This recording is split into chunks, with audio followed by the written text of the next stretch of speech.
नमस्कार, मैं नीलम त्रिखा पंचकूला से समाचार क्यारी मीडिया समूह की ओर से प्रतिभा माही जी आपको मैं नमन करती हूँ। मेरे साथ बैठी हैं बहुत बड़ी साहित्यकार हैं डॉक्टर प्रतिभा माही जी, सभी जानते हैं। और आज हम यहाँ आशी हरियाणा चिल्ड्रन होम में आए हुए हैं और मैं बताना चाहूँगी कि प्रतिभा माही जी ने यहाँ पर एक कार्यक्रम रखा था, साहित्यिक कार्यक्रम, तो हम उसमें आए थे। मेरे साथ और भी हमारे कवित्रियाँ यहाँ पर आई। तो मैं ये आपसे पूछना चाहूँगी कि आप इस तरह के कार्यक्रमों का ऐसी जगह आयोजन करती है, बहुत अच्छा लगता है, समाज को एक खूबसूरत सा संदेश देती हैं। तो आज कोई खास दिन या आप इस तरह के कार्यक्रम समय समय पे करती रहती हैं, इसके पीछे कोई कारण? जी, इसके पीछे बहुत बड़ा कारण है।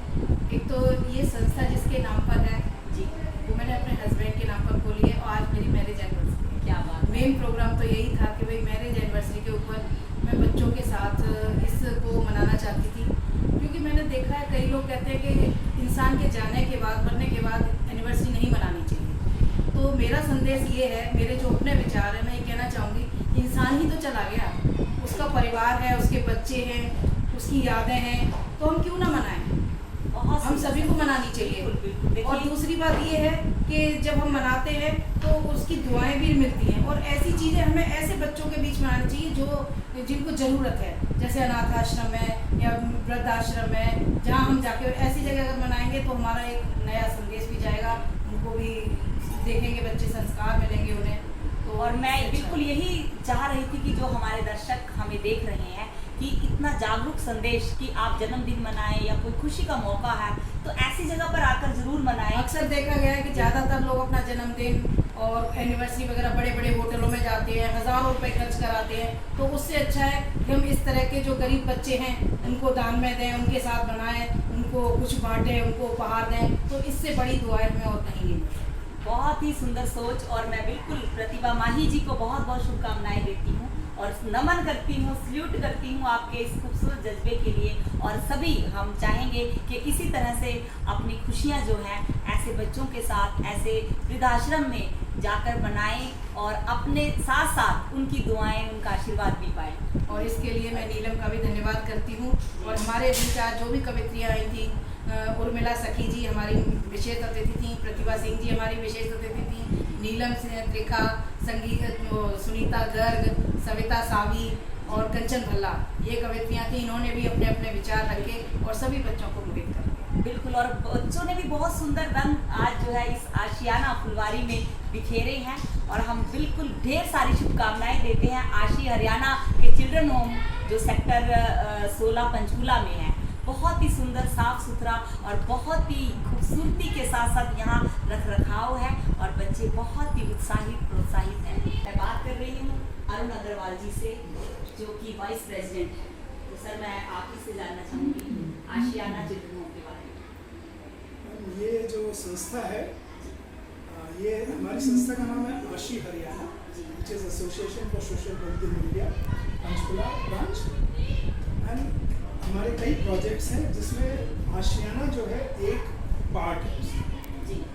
यहाँ पर CCI द्वारा जो बच्चे भेजे जाते हैं, जो नीडी चिल्ड्रन है, उनको हम रखते हैं यहाँ पर। हमारे पास 50 बच्चे यहाँ रह सकते हैं। इस समय हमारे पास 21 हैं और ये सिर्फ लड़कियों के लिए। तो तरह तरह की एज ग्रुप की, डिफरेंट एज ग्रुप की लड़कियाँ हैं जिनका रहना, खाना पीना सब कुछ यहाँ पर होता है। उनको स्कूलों में भेजा जाता है पढ़ने के लिए और उनकी को करिकुलर एक्टिविटीज़ भी होती हैं, डांस, ड्रामा, थिएटर, योगा होता है, गीता चैंटिंग होती है, मेडिटेशन होता है। इस तरह से तरह तरह की एक्टिविटीज़ कराते हैं। अच्छा अरुण जी, एक बात पूछना चाहूँगी, यहाँ कोई एज का भी है कि आप कितनी उम्र की बच्चे रखते हैं? यहाँ सिर्फ लड़कियाँ ही आती हैं। हम नहीं डिसाइड कर सकते हैं कौन आएगा कौन जाएगा। CCW जो है, चाइल्ड वेलफेयर जो डिपार्टमेंट है, वो हमें डिसाइड करके देता है कि किस बच्चे को रखना है और किसको नहीं रखना है। ठीक है, बहुत बढ़िया। आज हम आशियाना चिल्ड्रन होम सेक्टर 16 पंचकूला में आए हैं। एक कार्यक्रम था यहाँ, साहित्यिक कार्यक्रम, तो बच्चों ने बहुत अच्छी परफॉर्मेंस दी। हमारे साथ कुछ साहित्यकार साथी आए थे, तो उन्होंने भी बहुत अच्छी अपनी कविताओं से बच्चों को जागरूक किया। और मैं यहाँ देख रही हूँ कितना अच्छा खूबसूरत, इतना साफ सुथरा। और थोड़ा सा मुझे ये भी जानना है कि क्या बच्चों को केवल पढ़ाई के अलावा और भी कुछ ऐसी यहाँ पर योजनाएं हैं किसी बाहरी महिलाओं के लिए कि वो आशियाना होम में आए और अपनी रोजी रोटी के लिए कोई काम करना चाहती हैं या कोई प्रशिक्षण यहाँ लेना चाहती हैं, तो क्या इस तरह की भी कोई स्कीम यहाँ? जी हाँ, हमारे यहाँ है। जी, जैसे मैंने आपको बताया कि आशी हरियाणा के अंडर में आशियाना चिल्ड्रन होम एक प्रोजेक्ट है। जी, हमारा एक और है आनंद शिक्षा, जिसमें हम आफ्टर स्कूल सपोर्ट देते हैं लगभग 300 बच्चों को। वो कुछ बच्चे स्कूल से पहले हमारे पास आते हैं सवेरे आशियाना के अंदर, लगभग 50 बच्चे आते हैं, और शाम को पहली क्लास से लेकर 10वीं क्लास तक के बच्चे रोज आते हैं। हरियाणा सरकार ने हमें 15 सेक्टर में प्राइमरी स्कूल है वो दे रखा है for use after school support के लिए, और डीसी मॉडल सेक्टर 7 उन्होंने भी अपनी प्रेमाइसेस दे रखी है आफ्टर स्कूल हमारे बच्चों के। तो ये बच्चों का कार्यक्रम हो गया जिसमें हम उनको स्कूल के करिकुलम के साथ साथ में again dance, drama, yoga, computer training भी देते हैं उनको। एंड हमारे कई सारे कंप्यूटर सेंटर चल रहे हैं, जिनमें 15 सेक्टर के प्राइमरी स्कूल में एक है।